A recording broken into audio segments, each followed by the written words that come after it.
5 minutes లో అయిపోయే breakfast చేసుకుందాం. ఇక్కడ అటుకులు తీసుకున్నానంటే నేను పెద్ద కప్పు అటుకులు తీసుకున్నాను. ఈ అటుకులు మంచిగా కడగాలి, వాటర్ వేసి కడగాలి. 2-3 times కడగాలి. ఇలా కడిగినాక నానబెట్టుకోవాలి. 5 minutes నానబెట్టాలి. అటుకులు నానేలోపు మనం ఒక చిన్న ఆలు కట్ చేసుకున్నాను, ఒక చిన్న ఆనియన్ కూడా కట్ చేసుకున్నాను, పచ్చిమిర్చి ఇవి కట్ చేసుకుని రెడీ చేసుకోవాలి. కడాయిలో ఆయిల్ వేసాను. ఇందులో కొంచెం ఆవాలు జీలకర్ర వేస్తున్నా, ఆనియన్స్,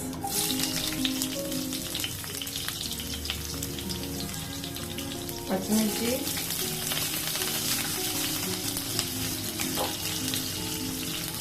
ఇది కొంచెం ఫ్రై అవ్వాలి. నా దగ్గర ఫ్రై చేసిన పల్లీలు ఉన్నాయి. మీ దగ్గర ఫ్రై చేసిన లేకపోతే ముందు పల్లీలు వేసుకుని ఫ్రై చేసుకోవాలి.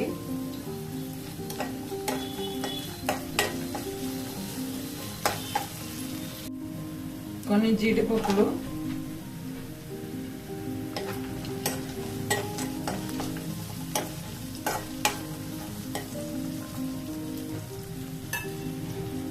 ఇప్పుడు మనం కట్ చేసుకున్న ఆలు వేసుకుంటున్నాను. ఆలు వేస్తే టేస్ట్ బాగుంటుంది, ఇంకా మనం చేసుకునే పోహా కూడా మాయిస్ట్గా ఉంటుంది. ఇప్పుడు ఆలు కొంచెం ఉడికే వరకు ఉడికించుకుందాం.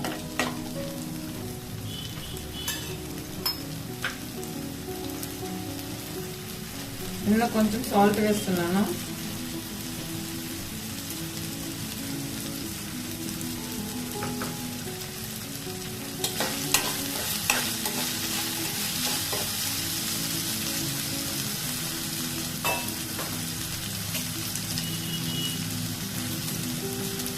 ఫస్ట్ 1/2 teaspoon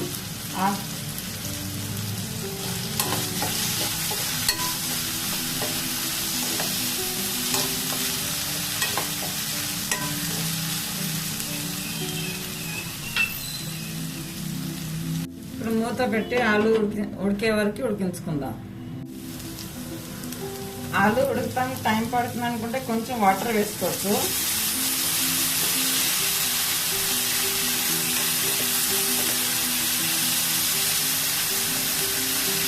మూత పెట్టి ఉడికించుకుందాం.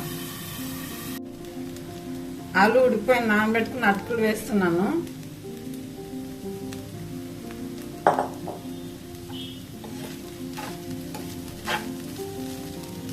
ఇప్పుడు ఇది 1 minute ఫ్రై చేసుకోవాలి.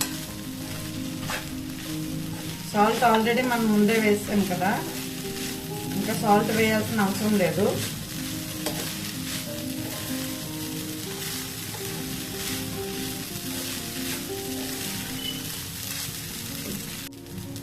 ఫ్రై అయిపోయింది. ఇప్పుడు దించే ముందు స్టవ్ ఆఫ్ చేసుకున్న ముందు కొంచెం వాటర్ వేసుకుందాం. ఇక్కడ సైడ్ నుంచి వాటర్ అన్నా పాలన్నీ వేసుకోవచ్చు. ఇలా వేసుకుంటే ఏమవుతుందంటే అటుకులు ఒక్కోసారి మనం లేట్ తిన్నా కదా ఎండిపోయినట్టు అయిపోతుంది కదా, అలా కాకుండా ఉండటానికి లైట్గా వాటర్ వేసి మూత పెట్టి స్టవ్ ఆఫ్ చేసుకోవాలి. 5 minutes అయినాక సర్వ్ చేసుకుందాం. 5 minutes అయిపోయింది. ఇప్పుడు సర్వ్ చేసుకుందాం. చాలా టేస్టీగా, చాలా హెల్తీగా రెడీ అయిపోయిందని మన బ్రేక్ఫాస్ట్ పోహా, ఆలు పోహా. చాలా సింపుల్గా, ఈజీ టు డైజెస్ట్.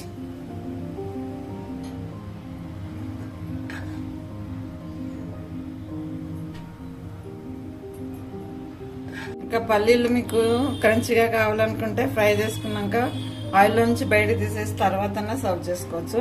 ఇది రెడీ అయిపోయిందండి మన బ్రేక్ఫాస్ట్.